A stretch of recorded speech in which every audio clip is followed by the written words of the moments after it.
자, 오늘은 공격과 방어, 어느 쪽이 유리한가, 어느 쪽이 강한가라는 주제를 가지고 한번 논의를 해보겠습니다. 우리는 지금 전략의 속성과 쟁점에 대해서 논의를 하고 있는데요. 첫 번째 시간에 이제 군사 전략은 과연 사이언스냐 아니면 아트냐 이런 측면을 우리가 과학이냐 수리냐의 측면을 논의를 해봤고요. 또 군사 전략의 정의가 수단이냐 방법이냐 즉 양병의 문제냐 용병의 문제냐 이런 문제들을 논의를 했죠. 이어서 세 번째 시간에는 과연 그러면 군사 전략을 논의할 때 공격과 방어 어느 쪽이 더 유리하고 어느 쪽이 더 강한 전략인가에 대한 논의를 해보도록 하겠습니다. 결국은 우리가 군사 전략이라 하면 기본적으로 공격과 방어를 결정하는 것이라고 할 수 있죠. 군사 전략하면 어떤 국가 안보 목표 또는 군사 정치적 목적을 달성하기 위해서 결국은 우리가 전쟁을 수행하는 것이 군사 전략이고, 결국은 구체적으로 이야기하면 공격을 할 것이냐 방어할 것이냐의 문제를 결정하는 것이라고 일반적으로 우리가 볼 수가 있겠죠. 자, 클라우제비츠는 이 공격과 방어에 대해서 여러 번 전쟁론에서 방어가 공격보다는 훨씬 더 강한 형태의 전쟁이라고 강조를 하고 있습니다. 한두 번이 아니고 수십 번 강조를 하고 있죠. 자, 클라우제비츠가 이 방어가 훨씬 더 공격보다 강한 형태의 전쟁이라고 강조하는 이유는 여러 가지 이유가 있는데요. 여기는 첫 번째는 이 방어를 하는 것이 공격을 하는 것보다 훨씬 더 쉽다는 것이죠. 자, 여기서 강한 형태라는 의미는 어느 쪽이 더 유리한가 이런 의미로 생각을 하면 되겠습니다. 그래서 클라우제비츠는 방어하는 것이 공격을 하는 것보다 훨씬 더 용이하다는 것이죠. 그렇기 때문에 방어가 더 공격에 비해서 유리하다는 것이고요. 그리고 우리가 여러 전쟁 사례를 통해서 볼 때 이 역사적 경험이 이를 증명한다고 이야기를 했고요. 또 방어를 하게 되면 진지와 지형의 이점을 활용할 수 있다는 그런 유리한 점이 있고요. 또 방어를 통해서 기습의 효과를 거둘 수 있다 이렇게 이야기를 하고 있어요. 자, 여기서 기습의 효과는 사실은 이제 대부분 방어보다는 공격에서 주로 얻을 수 있는 이점인데요. 이 클라우제비츠는 방어를 하는 중에도 기동 방어의 개념이겠죠. 이러한 어떤 효과적인 어떤 기습 효과를 달성할 수 있다 이렇게 주장을 하고 있어요. 그리고 방어를 하게 되면 이 시간을 벌 수 있다는 것이죠. 결국은 이 방어의 목적은 나중에 공격의 기회를 포착하기 위해서 시간을 버는 것이 방어의 하나의 목적이죠. 그래서 방자는 시간은 방자의 편이라는 것이에요. 그리고 이 공격을 하게 되면 언젠가는 전투력이 감소되어서 공격의 정점이 존재하기 때문에 결국은 이 정점에 도달한 이후에는 공격이 급속하게 전투력이 감소되기 때문에 결국은 이 방자가 훨씬 유리해진다는 것이죠. 그러나 방어에는 정점이 존재하지 않지만 이 공격에는 늘 culminating point, 공세 종말점 뭐 이렇게 이야기를 하고요. 공격에는 늘 정점, culmination, 최고의 정점이 존재한다는 것이죠. 그래서 공격에 비해서 방어가 이런 측면에서 훨씬 더 강한 형태의 전쟁이라고 그의 유명한 저서인 전쟁론에서 여러 차례 강조를 하고 있는 것입니다. 자, 우리 손자의 견해, 손자병법을 통해서 손자도 이런 이야기를 했어요. 무릇 전쟁터에서 먼저 자리를 잡고 적을 기다리는 군대는 편안하고 뒤늦게 싸움터에 달려가는 군대는 필요하다. 그렇기 때문에 유능한 지휘자는 이 자신이 원하는 장소에서 적을 맞아 싸우되 이 적이 원하는 장소로 끌려가지 않는다고 그랬어요. 이 손자병법에 나오는 아주 중요한 구절이죠. 그리고 손자는 이 승리할 수 있는 여건이 부족할 때는 방어를 해야 된다고 강조를 했고요. 그리고 모든 조건이 적군보다 못하다면, 즉 전투력이 열세하다면 이런 뜻이겠죠. 적과의 교전을 피해야 한다고 이렇게 주장을 했죠. 사실은 이 손자는 가급적이면 전쟁을 하지 말자는 주장을 많이 했죠. 그래서 부전승, 싸우지 않고도 이기는 방법을 늘 연구해야 된다 이렇게 주장했던 사람이 손자고요. 만약에 불가피하게 전쟁을 해야 한다면 단기 속결을 해야 된다. 짧은 시간 내에 전쟁을 끝내야 된다라고 주장하는 게 이 손자병법의 전군의 대표하는 사상이라고 해도 과언이 아니겠죠. 이처럼 손자도 결국은 이 공격은 많은 어떤 이 국력이 소모되고 또 많은 전쟁 준비와 또 군사적인 수단이 동원되기 때문에 결국은 이 방어보다 공격이 훨씬 더 피로도가 높고 또 성공할 확률이 적다고 이야기를 하는 것이죠. 그래서 손자도 방어가 공격보다 훨씬 더 강한 형태의 전쟁이다 이렇게 이야기를 하고 있는 것입니다. 자, 조민희도 마찬가지죠. 조민희는 이런 이야기를 했어요. 전장의 주도권을 장악한다는 측면에서 공격이 방어보다는 더 유리할 수가 있다. 그러나 이 방어가 현명하게 지혜롭게 수행이 된다 그러면 공격보다 훨씬 더 유리할 수 있다. 이렇게 이야기를 했어요. 그래서 조민희는 이 방어는 피동적인 어떤 작전이 아니라 적시에 적절하게 적에게 공격을 가하는 능동적인 형태의 작전이 되어야 된다 이렇게 주장하고 있어요. 그러니까 우리가 수세적인 방어가 아니라 공세적인 방어, 즉 방어 간의 어떤 기회를 포착해서 실지를 회복하기 위한 뭐 역습을 강행한다든지 하는 이런 기동방어의 개념을 강조했다고 볼 수가 있죠. 우리가 흔히 생각하는 방어는 지역방어입니다. 어떤 일정한 지역을 지키는, 확보하는, 유지하는 이런 형태의 지역방어를 의미하는데 조민희는 이 기동방어를 강조를 하고 있는 것이죠. 방어부대가 강력한 기동 예비대를 보유를 해서 공격해오는 적이 어떤 약점을 포착했을 때 이 예비대를 공세적으로 운용해서 역습을 한다든지 또는 파쇄 공격을 한다든지 이와 같은 형태로 적극적으로 방어를 한다고 주장을 하는 것이죠. 조민희는. 그렇게 하다 보면 결국은 이 방자가 오히려 더 공자에 대해서 주도권을 장악할 수도 있고 훨씬 더 유리한 국면을 조성할 수 있다는 것이죠. 즉 공세적인 방어전을 수행함으로써 공격과 방어의 이점을 동시에 얻을 수 있다고 조민희는 이야기하고 있는 것입니다. 자, 우리 프레드릭 2세 프레시아의 왕이죠. 독일이 통일되기 이제 프레시아를 통치했던 왕이죠. 이 프리드리 2세도 상당한 군사 전략가였죠. 이 프리드리 2세도 공격뿐 아니라 방어에 있어서도 주도권을 장악하는 것은 매우 중요하다는 것을 이 프리드리 2세가 여러 전쟁을 통해서 입증을 했죠.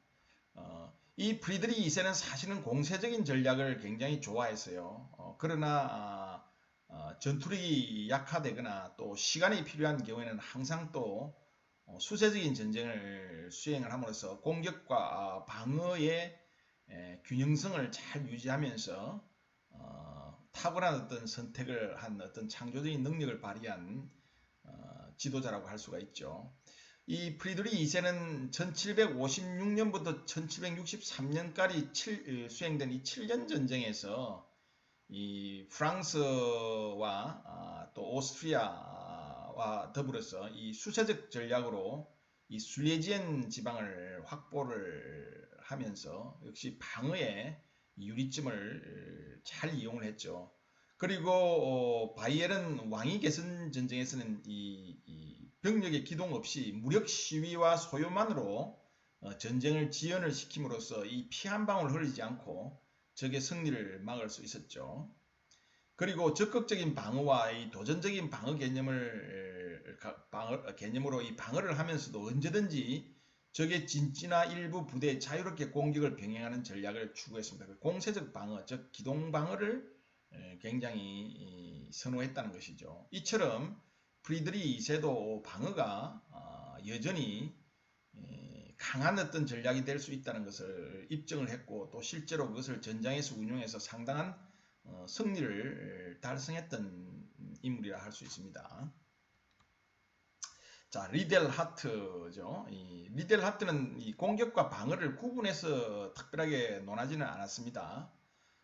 그는 이 적의 군사력이 더 강할 경우에는 군사적 목표를 제한을 해야 된다고 주장을 했어요. 그리고 피와 전투력의 균형이 유리하게 변화할 때까지 기다려야 한다고 했습니다. 결국은 이건 방어의 개념이에요. 시간을 번다는 것은 방어의 목적이죠. 그리고 여기서 목표를 제한한다는 것은 적의 영토를 탈취하는 것과 같이 공세적인 어떤 목표를 지향하고 즉 공격을 지향한다는 의미죠. 그리고 병력을 보존하거나 영토를 지키는 것과 같이 이 수세적인 어떤 목표를 추구해야 함을 뜻한다. 즉 공격보다는 이런 경우에는 방어를 잘 해야 된다고 이야기하는 것이죠. 그런 측면에서 상황이 불리하거나 또 전투력이 열세할 때는 결국은 이 방어가 공격에 비해 훨씬 더 강한 형태의 전략이 될 수 있다라고 생각하는 것이 바로 리델 하트의 생각인 것이죠. 앙드레 보프로도 군사적으로 강자의 경우에는 이 신속한 승리를 추구하게 되지만 이 약자는 수세적인 지연전을 통해서 이 비군사적인 수단을 강구하게 된다고 주장을 했죠. 결국은 이러한 여러 군사 전략 사상가들의 의견을 종합해 볼 때 공격은 압도적인 어떤 군사력, 상대방에서 압도적인 군사력이나 압도적인 어떤 국력을 보유했을 때에는 유용한 하나의 전쟁 형태가 될 수 있지만 그러나 이런 경우에는 많지 않죠. 군사력이 대등하거나 또는 약간 우세하거나 이런 정도에서 전쟁이 일어날 확률이 많고 압도적으로 사실 국력의 차이, 군사력의 차이가 날 때는 당연히 공세적인 어떤 개념이 강한 형태의 전략이 될 수 있겠죠. 그러나 이러한 경우는 그리 흔치 않은 경우예요. 대부분의 경우에는 이런 전투력의 차이가 그렇게 압도적인 차이가 없는 상태에서는 결국은 이 수세적인 형태, 즉 방어가 결국은 더 공격보다 강한 형태의 전략이 될 수 있다는 게 일반적인 견해라고 볼 수가 있죠. 그래서 방어를 할 때는 이런 방어의 유리점을 충분히 이용을 해야 된다는 것입니다. 방어도 결국은 공격과 마찬가지로 전쟁에서 승리를 추구하는 것이죠. 그런 측면으로 방어를 수행해야 된다는 것이고요. 이 방어의 실체는 결국은 반격을 가하는 데 있는 것입니다. 결국은 방어는 지역을 지키고 그 자리에서 움직이지 않는다는 의미가 아니고 시간을 벌면서 공자가 정점에 도달했을 때 그 기회를 포착해서 결국은 반격을 가해서 공격해오는 부대를 경멸하고 적을 경멸하는 데 이제 최종적인 목적이 있는 것이죠. 결국은 이 방어의 목적은 최종적인 목적은 공세 이전에 있는 것이죠. 그래서 방어의 목적은 적을 단순히 그냥 공격하는 적을 단순히 쫓아내는 그런 격퇴의 개념이 아니라 적을 완전히 경멸하는 데 있고요. 그리고 이 방어 자체가 목적이 되어서는 안 되고요. 즉 수동적인 방어가 되어서는 안 된다는 것이죠. 그리고 방어에 성공을 하고 나서도 공세 이전을 하지 않는다면 이 돌이킬 수 없는 실수를 범하는 것이다. 이렇게 이야기를 할 수 있겠죠. 결국은 이 방자는 유리한 어떤 공격의 환경을 조성하면서 참고 기다리면서 결국은 공격의 종말점에 공세 종말점에 도달했을 때 과감하게 공세 행동을 통해서 적을 경멸하는 이런 식으로 방어가 운용이 되어야 된다는 그런 이야기겠죠. 자, 지금까지 이제 우리가 공격과 방어 어느 것이 더 강한 형태의 전략인가에 대해서 논의했고요. 두 번째 논의는 이 방어의 유리점에 대한 반론입니다. 과연 그러면 우리가 방어가 그렇게 공격에 비해서 강한 형태의 전략이냐? 아니다라는 반론이 있는데 크게 이제 세 개의 이론이 있어요. 공격 방어 이론과 선제 공격 그리고 공격의 신화 이런 이론들이 있는데요. 이 이론들이 과연 이 방어가 그렇게 강한 형태의 어떤 전략이 아니다라는 것을 주장하고 있는 내용들을 한번 살펴보도록 하겠습니다. 자, 공격 방어 이론인데 우선 이 공격 방어 이론은 공격과 방어의 균형, 즉 공격과 방어 중 어떤 것이 유리한가에 따라서 이 전쟁 발발 가능성이 높아지거나 낮아진다고 하는 이론인데요. 결국은 이 공격과 방어의 균형을 유지하는 것은 결정하는 것은 무기 체계, 즉 무기 기술에 좌우된다고 이야기를 하는 것입니다. 그래서 무기의 기술의 변화에 따라서 공격이 유리할 수도 있고 방어가 유리할 수 있다는 것이죠. 예를 들면서 2차 세계대전 때 독일이 연합군보다 훨씬 빠른 기동력을 보유한 어떤 기동과 화력을 보유한 전차, 항공기, 포병이 있었다고 그러면 결국은 이것은 공세적인 행동이 더 유리할 수 있다는 그런 의미고요. 그렇기 때문에 이 무기 기술의 변화에 따라서 공격이 유리할 수도 있고 방어가 유리할 수도 있다는 게 공격 방어 이론입니다. 1890년부터 1990년대까지는 즉 기관총 그리고 유자철선, 자동소총 등의 발명으로 방어가 유리했죠. 1990년대가 아니고 이거 잘못됐네요. 1890년부터 1910년까지입니다. 10년.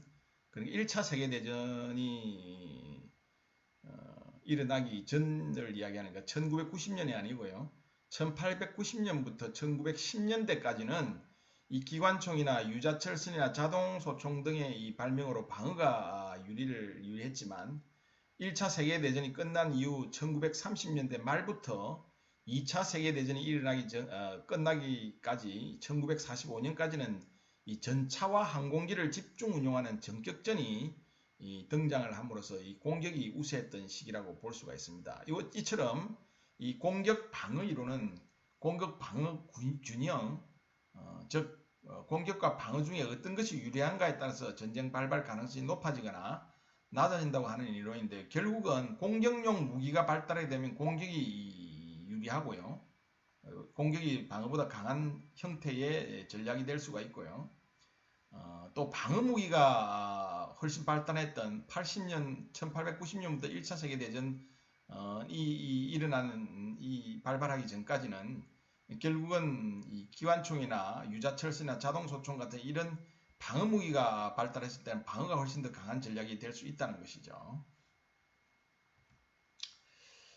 자, 그런데 이 공격 방어 이론에 논리적인 결함이 있죠. 현실적으로 공격 무기와 방어 무기를 구분하기는 쉽지 않습니다. 전차는 뭐 방어에 유리하게 사용될 수도 있죠. 물론 전차가 흔히 공격용 무기라고 우리가 이야기하지만 역사적으로 우리가 전차가 훌륭하게 방어에 유리하게 작용했던 전투도 수없이 많이 있죠.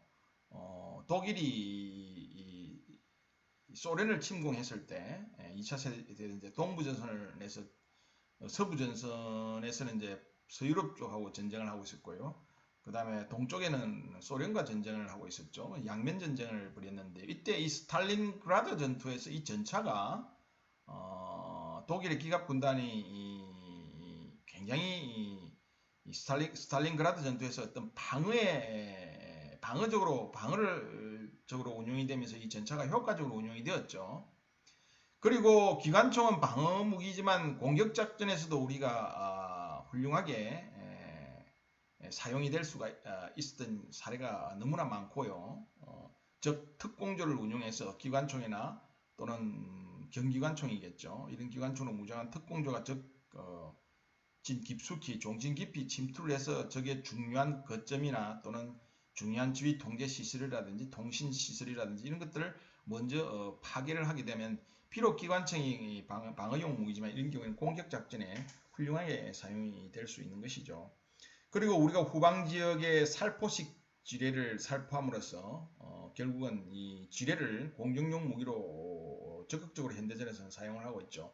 이처럼 이 공격 무기와 방어 무기를 사실 구별하기 어렵다는 이 공격 방어 이론의 논리적 결함이 있고요. 두 번째는 역사적으로 공격이 성공할 수 있었던 것은 공격에 유리한 무기 기술이 등장했기 때문이 아니었죠. 그 이전에 공자의 어떤 전략, 전술 또는 전투력, 즉 조직, 무기체계 이런 것이 상대적으로 우수했기 때문이었습니다. 그렇기 때문에 결국은 승리할 수 있었던 것이지 무기 자체가 무기 기술이 앞섰기 때문에 승리했던 전례는 찾기가 어려워요. 자, 2차 세계대전에서도 독일의 전격전의 성공 요인은 이 프랑스의 즉 전차의 고도의 전차를 독일이 기동력이 빠른 전차를 보유했었던 것이 아니고요. 프랑스의 이 마지노선에 대한 의존 사성이 너무나 컸고요. 그리고 아르덴 삼림에 대해서 프랑스가 완전히 무방비 상태로 놔뒀죠. 그리고 소련에서는 이 스탈린이 너무나 안이하게 독일을 받아봤기 때문에 독일에게 기습을 당했고요. 또 당시에 독일과의 전쟁을 할 수 있는 그런 위기 상황임에도 불구하고 자기들의 정적을 제거하기 위해서 또 군 고위 간부들에 대해서 무자비한 숙청을 감행함으로써 결국은 소련이 전투력이 급격하게 약화가 되었죠. 이런 것들이 하나의 그 패인이었지 무기 자체가 전투의 승패를 결정하는 것은 아니었던 것이죠. 자, 공격이 유리한 것은 이 공세 전략에 기인한 것이지 결국은 이 공격용 무기 체계 개발 때문은 아니다는 것이죠. 그래서 공격 방어 이론은 결국은 이제 핵심이 무기를 어떤 무기를 사용하느냐에 따라서 공격이 강한가 방어가 강한가를 결정한다고 그랬는데 사실 무기는 그렇게 큰 영향을 미치지 않고 오히려 전략 전술 이런 개념들이 오히려 더 영향을 많이 미친다는 것이죠. 그런 측면에서 이 공격 방어 이론은 논리적으로 여러 가지 논리적인 어떤 체계가 결함이 있다는 것이죠. 자, 다음은 두 번째 이제 이 방어가 강한 형태 전략이라는 데 대한 반론의 두 번째 이론이 이 선제 공격의 논리인데요. 이 선제 공격은 분명히 이점이 있죠. 먼저 적이 기습해서 적을 타격함으로써 상당한 어떤 적에게 심리적인 충격과 또 실질적인 전투력을 감소시킬 수 있는 분명한 이점은 있지만 이 선제 공격은 한 번밖에 이루어질 수밖에 없죠. 그리고 이 전쟁의 승패라는 것은 단 한 번의 결전으로 결정될 수 있는 것이 아니죠. 이 선제 공격의 효과는 이 제한적이면서 또 결정적인 성과를 얻기가 굉장히 어렵다는 것이죠. 우리가 1967년에 이스라엘의 6.1 전쟁에서는 물론 이스라엘이 기습적으로 이집트를 공격함으로써 상당한 어떤 성과를 거뒀죠. 제한적인 목표에 대해서. 이때 만약에 사실은 이집트가 강력하게 어떤 대항을 했더라면 하면 또 다른 어떤 문제가 생길 수 있었을 거예요. 그러나 다행히도 선제 타격이, 선제 공격이 효과를 발휘했기 때문에 전쟁은 종결되었고 이스라엘 승리로 귀결이 되었지만 사실은 그 이후에 확전이 되었다 그러면 사실은 장담할 수 없는 문제죠. 그래서 이 선제 공격은 분명히 어떤 결정적인 성과와 제한적인 성과를 제한적이고 어떤 결정적인 성과를 얻기 쉽지 않다는 것이죠. 일본의 진주만 기습도 마찬가지입니다. 태평양 미국의 진주만을 일본이 기습을 했지만 결국은 어떻게 됐습니까? 결국은 태평양 전쟁에서 패배를 하게 되었죠.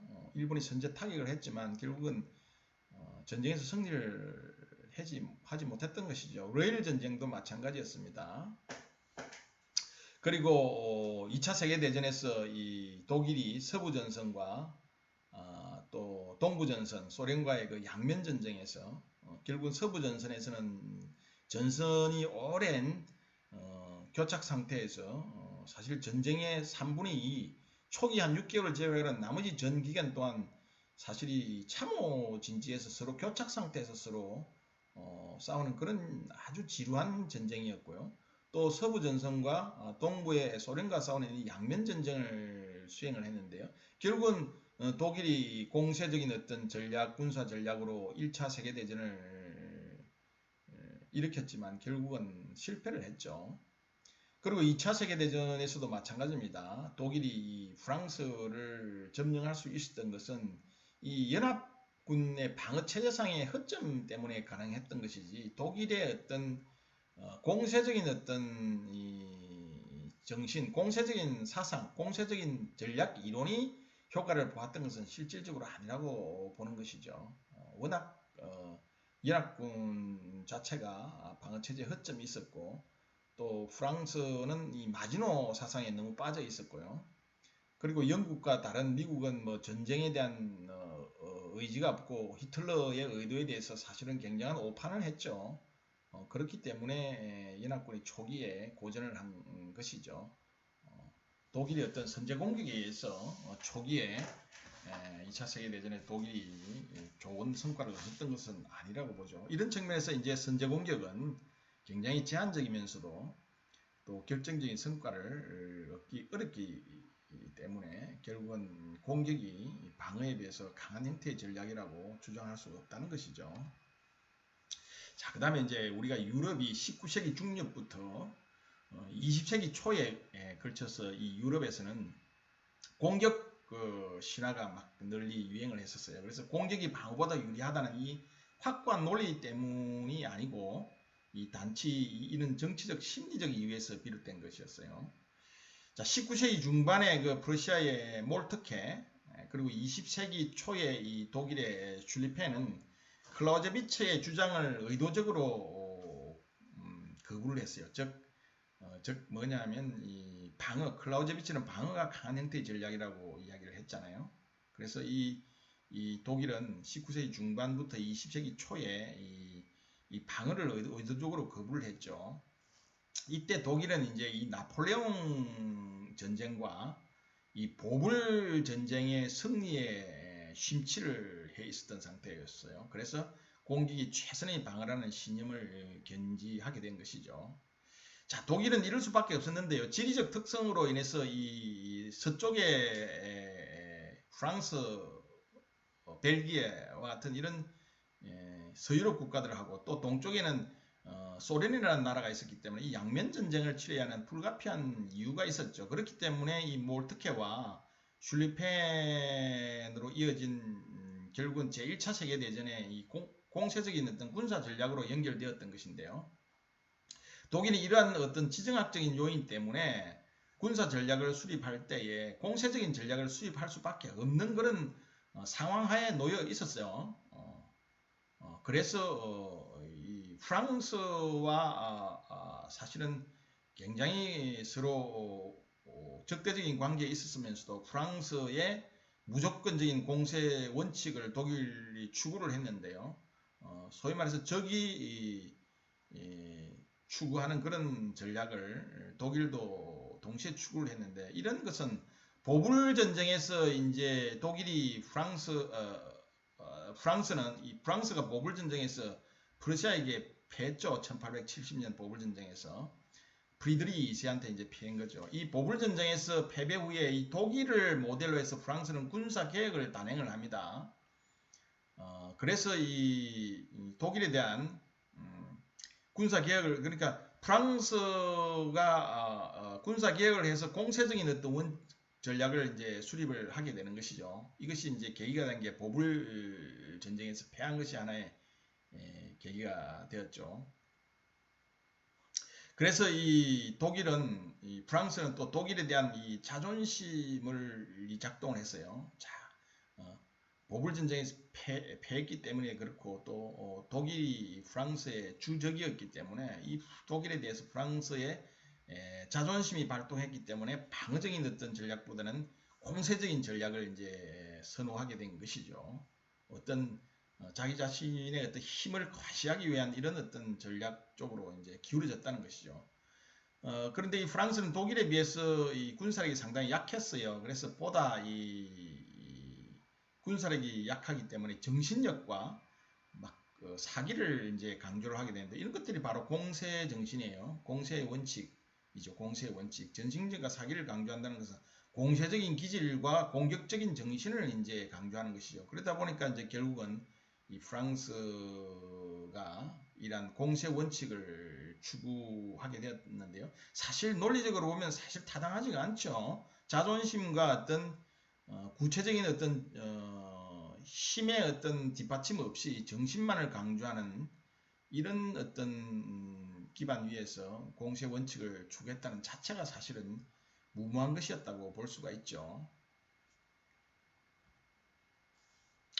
자, 그런데 이 유럽의 공격 신봉자들의 이 논리는 이래요. 우선 공격이 유리하기 때문이 아니라 국가가 당면한 전략적 상황과 정치적 논리 때문에 사실은 유럽의 국가들은 이 공세적인 어떤 전략을 추구를 했어요. 그래서 군사 전략적인 판단보다는 앞에서 이야기한 자존심과 같은 이런 심리적인 요인이 많이 작용을 했고요.